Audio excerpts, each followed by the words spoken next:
morning. Lord, the songs that we sing was in your presence, was to be in your presence, Father, to be in your midst and to open the pathway to your inner being, Father. We thank you for the songs that we could sing this morning. Thank you for your blessing. Thank you, Lord, that you are with us. Thank you that you bless your word, that you bless this gathering. Thank you, Jesus Christ, that you are yesterday, today, and tomorrow, and forever you are the same. You are a never-ending and never-changing God, and we thank you for this in Jesus' name. Amen. Amen. Thank you, guys. You may be seated. This morning, we are continuing with the series. I was told it's a series and not a series. The series about the power of prayer. We honor God that we are in a time where God laid on our hearts that we must pray and that we must uplift God's name and we must just spend time with God. Thank you for everyone in this 24-hour prayer that we pray every day. We are today in the 4th day of the 21 days where we are honoring God and praying to Him. And I believe God is going to pour out His Spirit. I trust God. I think that is our main aim this morning, that we will pray every week and ask God every day and ask God for the outpouring of the Holy Spirit so that the Holy Spirit can change people. You know, if we change people, it's not sustainable. Only the Holy Spirit can do it. And this morning, let's start again. This morning, we're going to speak about fasting. This week, we will fast from Monday to Friday, from 6 to 6. If it's possible, we want you to fast from 6 o'clock in the morning till 6 o'clock at night. So we're going to continue praying and fasting. And if maybe you feel I want to fast for a whole week, it's fine. We're going to do it just from 6 to 6 and give you a time to reflect on the day. So this morning we're going to speak a little bit about fasting. And let's go back to our main scripture in Matthew 7 verse 7. Ask and it will be given to you. Seek and you will find. Knock and it will be open to you. Isn't it nice? He first comes and he says, ask, it will be given. It will be given if you ask. And then he says, ask and it will be given. Seek and you will find. Knock and it will be open. And then he comes in verse 8 and he says, he gives us a promise.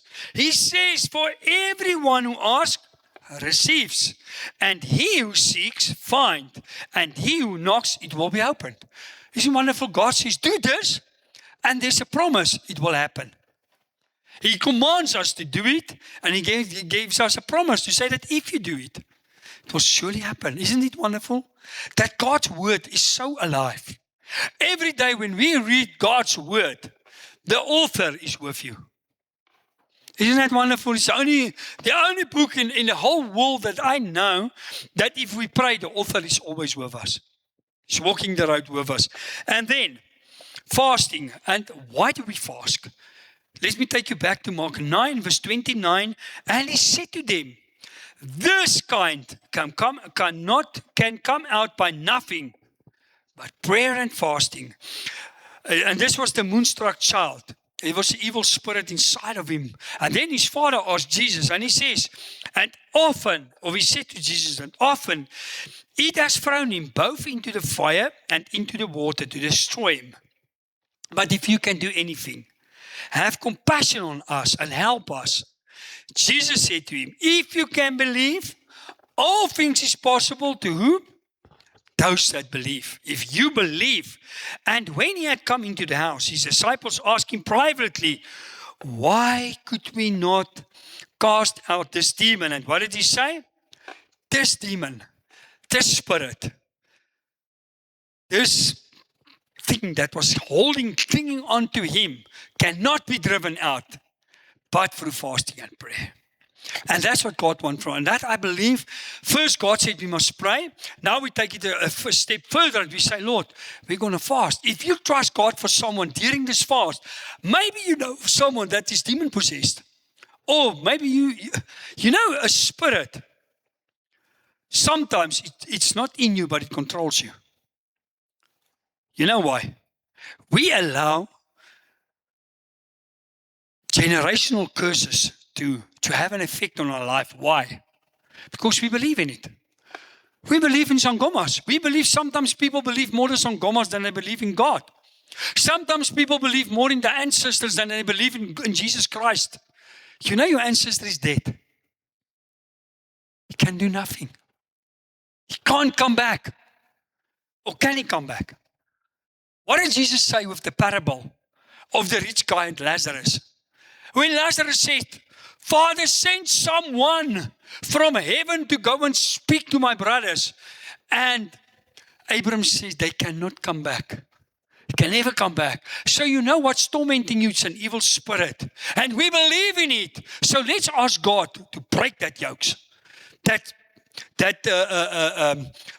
What do they call it? That the people that is mind control that the devil have over us. Let's say, Lord, it's not going to happen to me. I will not believe the generation curses that's put upon me. Why? Because Jesus' blood paid for me. Galatians 3:13 says, cursed is he that's on the cross. Jesus broke the curse. What curse did he break? Go and read it. The curse of the law. Many people is so stuck onto the law, they can't go forward. He didn't take the law away, he fulfilled it. I'm not a Jew. Why do I have to maintain all these 600 laws? I came to Christ in the New Testament. I came to Christ. I'm not a Jew. I obey the commandments, the 10 commandments. Why do I obey it? Because I love God. I want to do it not because it's a law, because I love God. I want to keep Him happy. Everything we do is to the honor of God. Okay, and this morning we're going to talk about fasting. What is fasting? Fasting is a partial or total abstinence from food, and in some cases also liquids, for a specific period of time. When do you need to fast?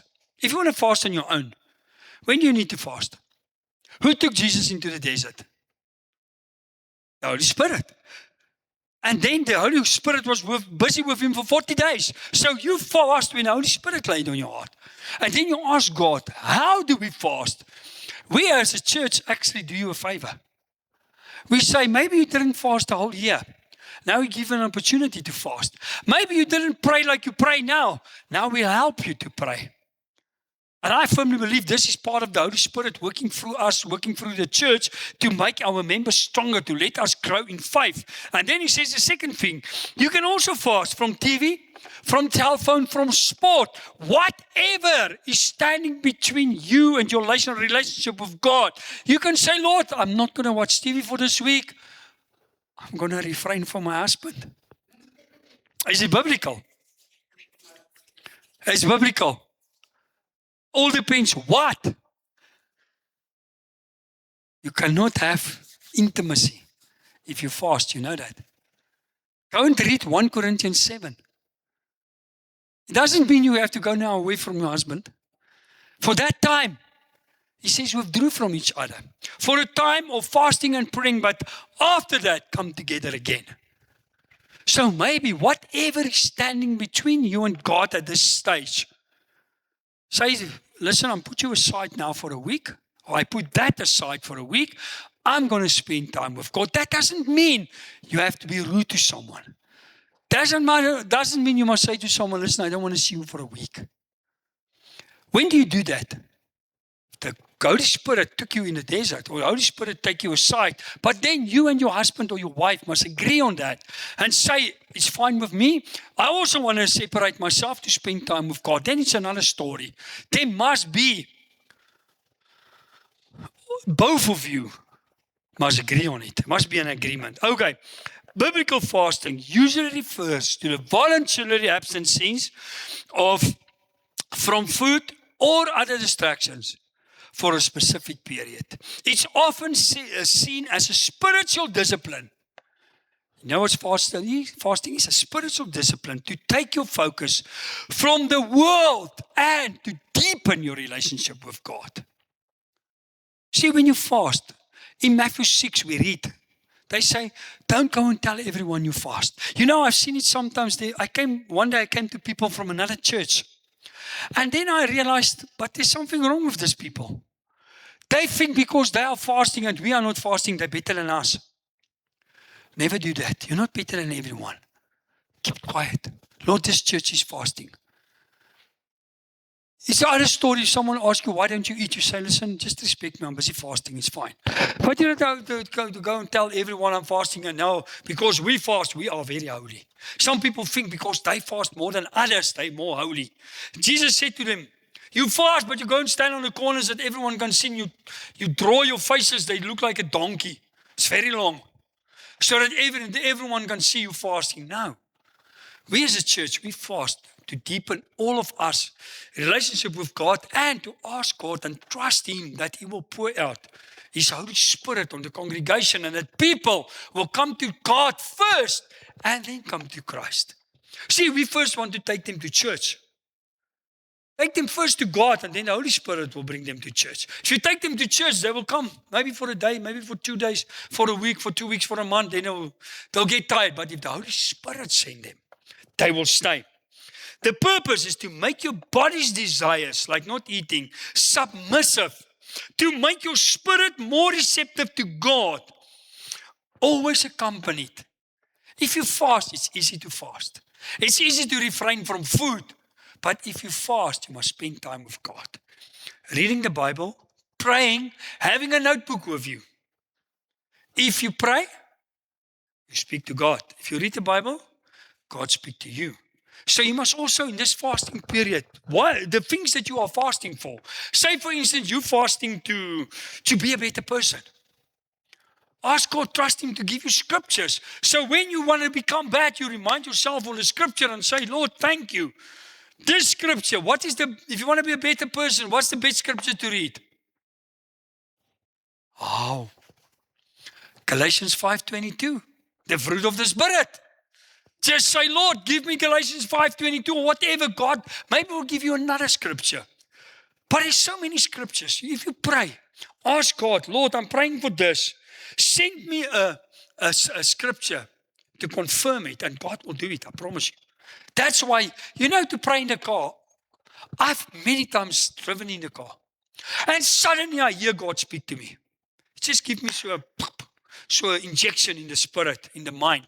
And then I know it's from God. But where did it start? I can't drive in the car the whole time and think God's going to speak to me all the time. Why? There's too many distractions. That's why the Bible says, go in your inner room and your Father that sees in the secret will reveal it in the light. So we must go in our inner room and spend time with God so that He can reveal Himself. Sometimes I just stand in the shower, nothing on my mind, and then I hear God speak to me. But where did it start? My inner room. My quiet time with God, spending time with Him, opening my spirit to Him. And then He will speak. Don't remember, God speaks to all of us in different ways. And it's not wrong to pray in the car. Pray constantly to God. Wherever you are, pray to God. But have quiet time. That's what God wants. That's why we fast also. There are various spiritual results that follow a correct biblical fast. There's many spiritual journeys. Many people in the Bible. I remember when Daniel was fasting for 21 days. The angel asked him, answered him in Daniel 10, and the angel said to him, from the first day, you set your heart to pray and to fast. God already knew. He already knew. And when Daniel was before he went to the lion's den, he heard this bad new message that came, but he was not scared. Why? Because he continued to pray as he did previously. Maybe God will teach us from this moment to start praying like Daniel for 3 times a day. We don't know how long Daniel prayed, but he prayed 3 times a day. In his inner room, quiet with God, where only him and God is. The purpose of fasting, the biggest person is isolation with God. So if you fast, maybe you go and sit in your lunchtime, in the toilet, quiet, you and God, or wherever. Get a quiet place when you make time for God. In a fasting time, we say, Lord, we're going to pray more, and we're going to eat less, and your eating times or your coffee times, you go and pray. Say, Lord, I'm praying. Fasting does not change God. Fasting changes you. Remember, God's scripture is spoken over us. Goodness, mercy, love, grace. That's what God wants for us, to provide for us. It's God's nature. Just remind Him and say, Lord, you're going to provide for me. I know you're going to do it. Fasting strictly together with intense Bible study, prayer, and sufficient isolation to the Father will bring new revelations to us. Will bring new revelations to us. What is a spiritual fasting not? It's not a diet. You can fast for a diet, but that's not a spiritual fasting. That's maybe if you go for operation. You need to lose weight before that or something. Then you can fast. You say, this will help me. But you can even fast in a spiritual journey. But then it must be spiritual. Otherwise, it's not going to gain you anything except losing weight. That's not what the true fast is. It's not a hunger strike. It's not an opportunity to boast about your fasting, like I said now. It's not what God wants. He wants us to change when we fast. He doesn't want us to get pride. So I'm just pride. I've got proud now. I'm pride. No, he doesn't want that. What is the results of fasting? Let me give you a few scriptures. A nation is safe from annihilation. Esther 4 verse 16. Remember when Esther go and fast, he said to them, fast for 3 days with me, and God spared all the Jews, all the Israelites. Because of her saying to the people, let's fast together, like we as a church is doing now, fasting, but we fast for 5 days. The city of Nineveh was spared. Remember what happened to Jonah? God said to him, go, tell the city I'm going to destroy them. And he ran away. And then eventually, he ended up in the fish. And the fish spat him out, and he went to the king, and he said to the king, this is what's going to happen. What did the king say? He called the people together and said, let's fast and ask God to forgive us our sins. And because they fast, God spared the whole city. Demonic spirits are cast out. Oh, that was Jonah 3, verse 7 to 8. In Matthew 17, verse 14 to 21, demonic spirits are cast out. What did Jesus say to that guy? This spirit, this demon, on this race will not go out except fasting and prayer. That's why Jesus could cast them all out. Will of God is received in Acts 1 verse 3, or Acts 13 verse 1 to 4, where the apostles pray and they ask God to give them direction, and the will of God prevailed in their choices. Leaders are appointed after fasting and prayer. Acts 14:23. When we fast and pray this week, ask God to send the right leaders to South Africa. Doesn't matter what their skin color is. Just ask God to send the right leaders so that our country can go forward. And that everything that's not part of this country can disappear, and that God's Spirit will come over this country. Why do we fast? Why do we fast? To see God's will regarding a specific matter. And we read that in Judges 20, verse 26 to 28. To seek God's will in a specific matter. Spiritual preparedness to overcome temptations.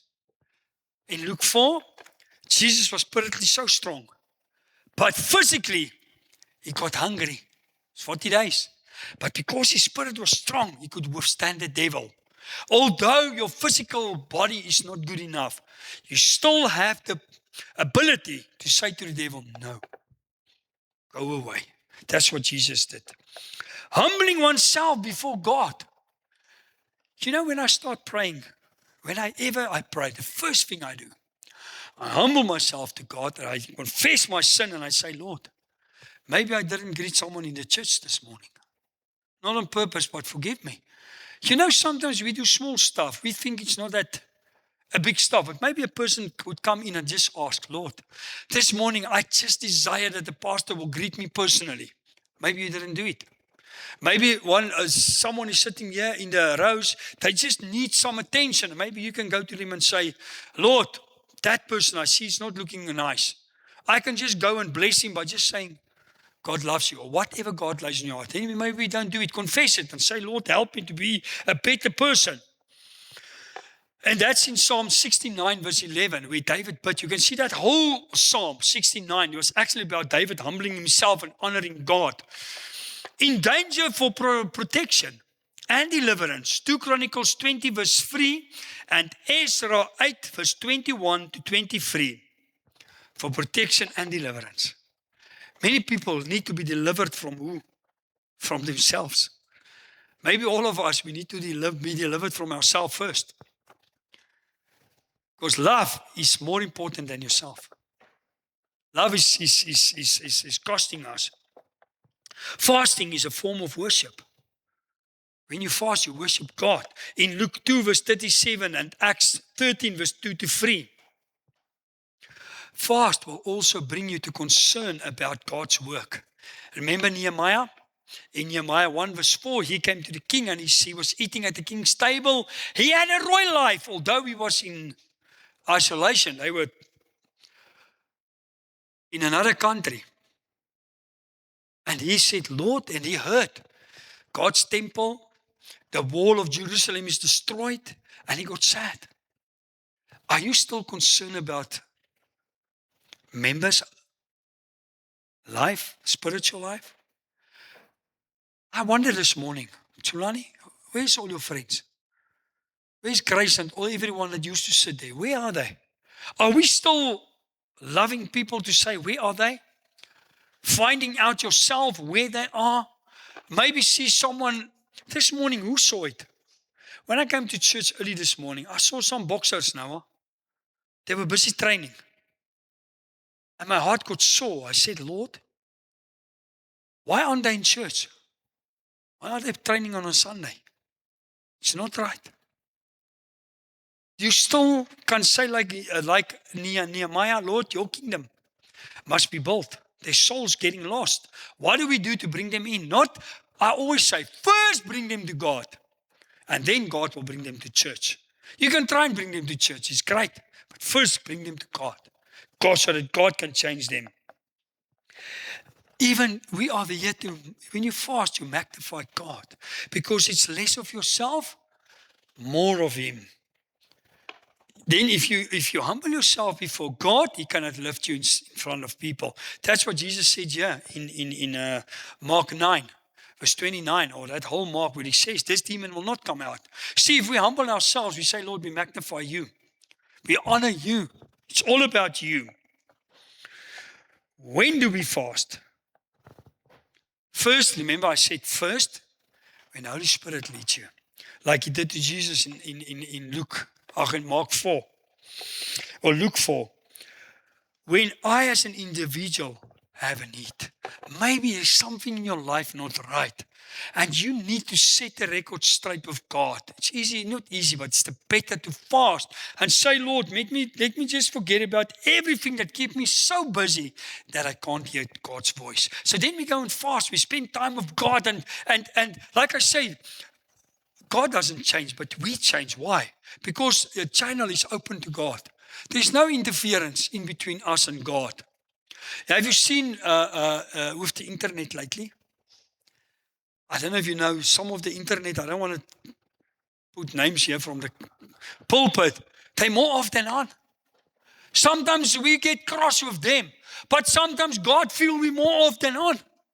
So if you fast, ask God, Lord, if I finish fasting, help me to be more on than off. Then you think about that internet people and you say, Lord, maybe I'm like them. And I got cross with them, but God can't get cross with me because He's wondering, where's the channel? So it will help you to clear that channel. And when like now, when the congregation is called to fast, then we can also fast. The congregation is calling you to fast. We read that in Joel 1 verse 14 and Joel 2 verse 15 to 16 when all the people was fasting together. You know, when you fast, there's blessings. There's even blessings for fasting. Let me show you. Fasting brings fresh revelations of God's will. There you can read it in Daniel 9, verse 2 to 3, Daniel 9, verse 20 to 22, Daniel 10, verse 1 to 3, Acts 27, verse 21 to 24, and Acts 10, verse 9 to 11. And like I said again, fasting makes you humble. If fasting makes you proud, you've got a problem. You must fast to get humble yourself before God so that He can help us. Part of your spiritual warfare, and according to Isaiah 58 verse 6, fasting sets the oppressed free. If you fast and your channel is open with God, then all the negative stuff is removed from your spirit. But then you must truly fast and spend time with God. And what does God do? He infiltrates your spirit. He clears your spirit. He renews your spirit when you fast. Fasting delays God's judgment. Like I said from Jonah. Fasting in Jonah 3 verse 5 plus 9 and 10. Fasting drive out demons. I've already said that. Various Bible ways of fasting. The first one is a normal fast. That's only with water, abstaining from all food, solid and sometimes liquid as well. Then you get the absolute fast. Nothing to eat or drink. That's in Acts 9 verse 3, but usually that's only 3 days. When the Holy Spirit lay on your heart, you don't fast and drink nothing. Remember, your body can only take nothing for 3 days at least, at the most. Then you must eat again. But again, as the Holy Spirit, and then partial fast. Daniel fasted for 21 days with what? Only vegetables and fruit. Sure. You must have very courage, our Afrikaners. I see this morning, in one of the cell groups, the guy sent a very nice fruit and vegetable fast. And he started off by cutting the droewors. He says, you cut the kamkammer, put it in a basket. Then it was the cabanossi. Then it was the lekker geel vet. Then it was the chili bites. And in the end, you saw that basket. That's not a good fasting. But if God tells you to fast only for meat, then you do it. Daniel did it with fruit and vegetables. Why? And what happened after that 21 days? The Bible says his spirit was better than all the others in the whole kingdom. Why? He obeyed God. Sometimes people want to do a 21 Daniel's fast, but it's not from God. He won't help you anything. Ask God. If He wants you to do that, He will tell you to do it, and then you do it. Like I said, what's the ideal fast? Separate yourself from anything that stand against you and God. And have your Bible ready and a notebook and a pen or a pencil. But have something ready to write. Whatever God reveals in your spirit that you can give it to the people. Separation means taking yourself away from factors that distract your attention to God. That can be your cell phone. Maybe if you start praying now, just half an hour. Don't put your cell phone in the same room as you are. You put it on silent. Maybe you just, while you're praying, open your eyes, you see, oh, there's a light. Maybe it's important. Then your whole system is gone. You only think about that, maybe it's important. Put it away. Then you pray. Okay. It's your cell phone, your TV, any noise disturbance. That your true fast is then the Word of God. Then you forget about food and you get the food of the Spirit, you get the food of the Word. You will not live from bread alone, but from every word that comes from the Word of God. And then God's Word will infiltrate, and then you will feel better, although you're still hungry. If you really want to see God's doors open, there's a few stuff in Isaiah 58 that God says it's not the fasting that He wants. And then He says, this is what I want. Let me show you what He doesn't want. In Isaiah 58 verse 3, you seek your opportunity to do business. You fast, but you still do business. Maybe you're at your business, but then you say, no, Lord, I can't go out of the shop now. I can't leave my desk now because I'm busy. No, make time. Make time. You drive all your laborers hard. You fast and then everyone must work because you can't work. It's not what he says. Verse 4, look to quarrel and fight. Let me teach you something today. When you start praying, first thing, humble yourself before God. Second thing, ask God to forgive you your sin. As you forgive others them, set the record straight with others. Why? Otherwise you're praying to the ceiling. Because Matthew 6 says, if you forgive, God will forgive. If you don't forgive, God won't forgive. Some people, I don't understand it. They fast and pray, but they still look for a reason to quarrel. They look for a reason to be upset. They look for a reason to fight.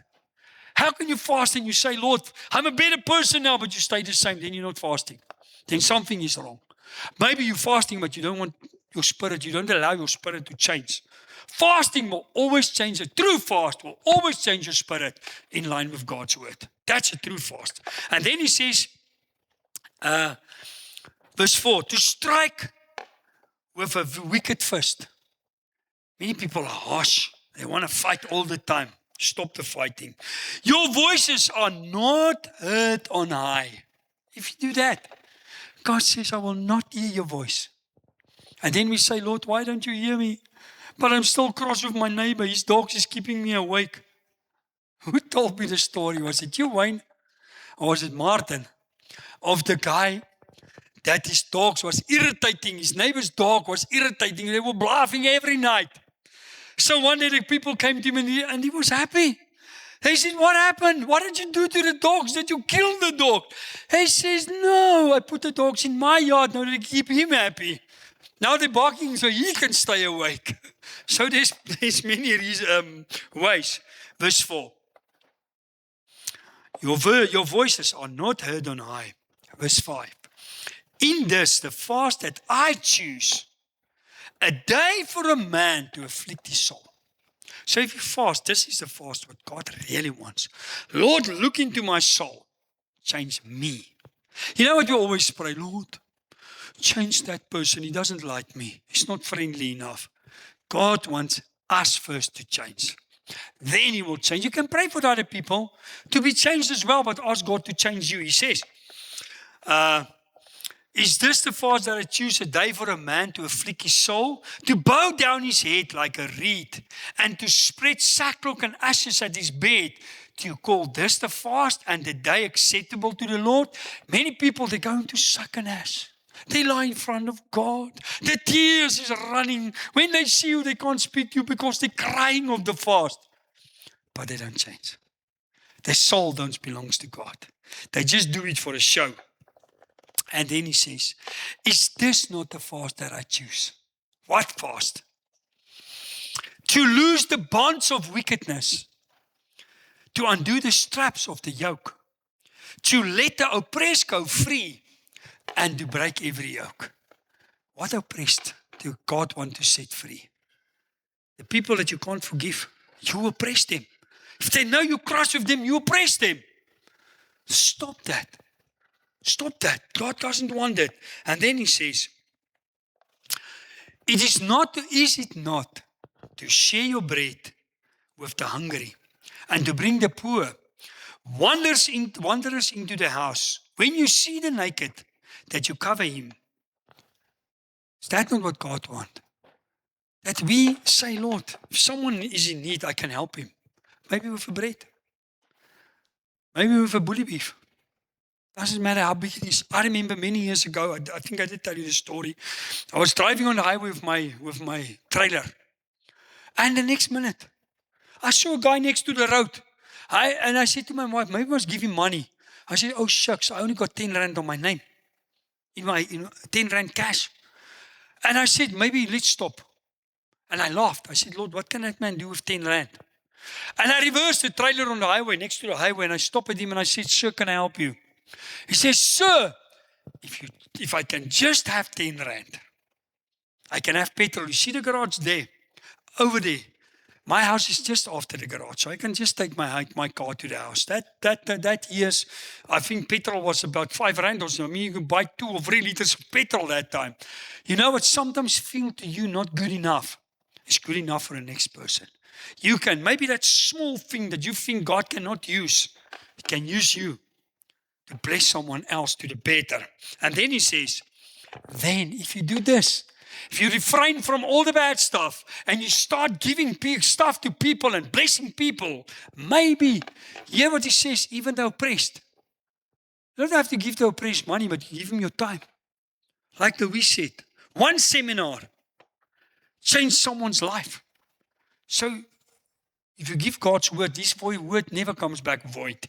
And then He says, then your light shall break forth like the dawn, and your healing shall spring forth speedily. So, reach out to people. Think more about people than you think about yourself. Isn't that what Jesus did? When He was in the Garden of Gethsemane, me and you was on His mind. When He was like a sheep walking to the slaughterhouse, you and me was on His mind.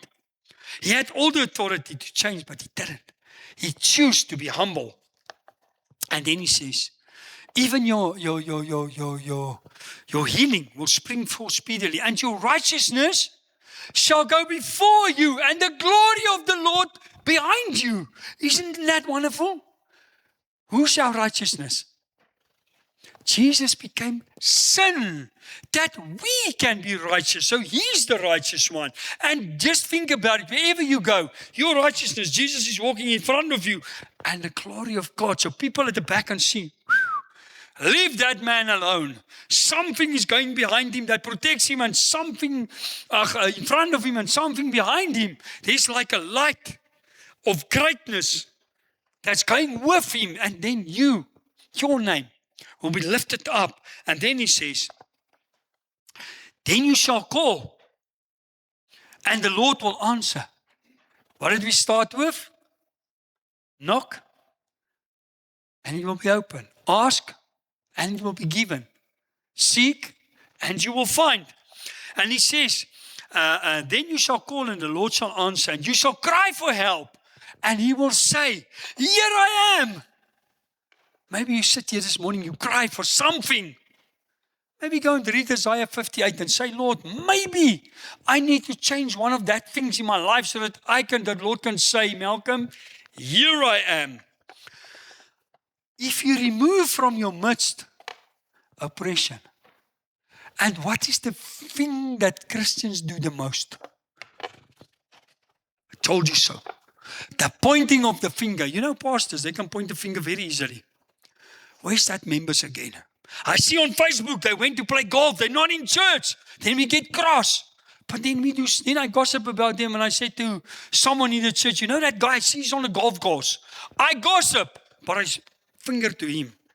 Let's reframe. God says He will stop the showing of the finger and the speaking of wickedness. Be careful what we speak against each other by someone else. And if you extend your soul to the hungry and satisfy the afflicted soul, you know what He says? Which hungry? The hungry soul. Give people God's word. Don't stop. Like Wayne said, what is the most beautiful thing that people will say? I admire Billy Graham. I admire this guy. I admire that guy. And then one small child comes and says, I admire Wayne. Isn't that a wonderful testimony that someone sees something in you? So what does we do? Make a difference in someone's soul. Change his soul. Give him the word of God so that eventually he will see the truthness in us. Then your light shall rise in the darkness, and your gloom will be like the noonday. You see a person that is mind is on doing God's will, is always happy. And you know, such a person, you can give him anything. He will always say, yes, I'll do it. He will always have room for more. But a lazy person, I'm saved. I'm 007. I'm James Bond. I'm a secret agent for God. I'm going to heaven. Just leave me alone. God, here's what God says. I can do nothing for you. Are you afflicting someone's soul to the better? That's what God wants. And then he says,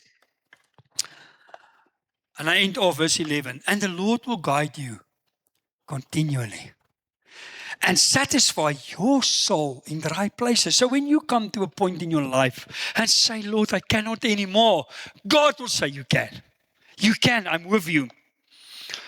And make your bones strong. And he will give you the ability to do it.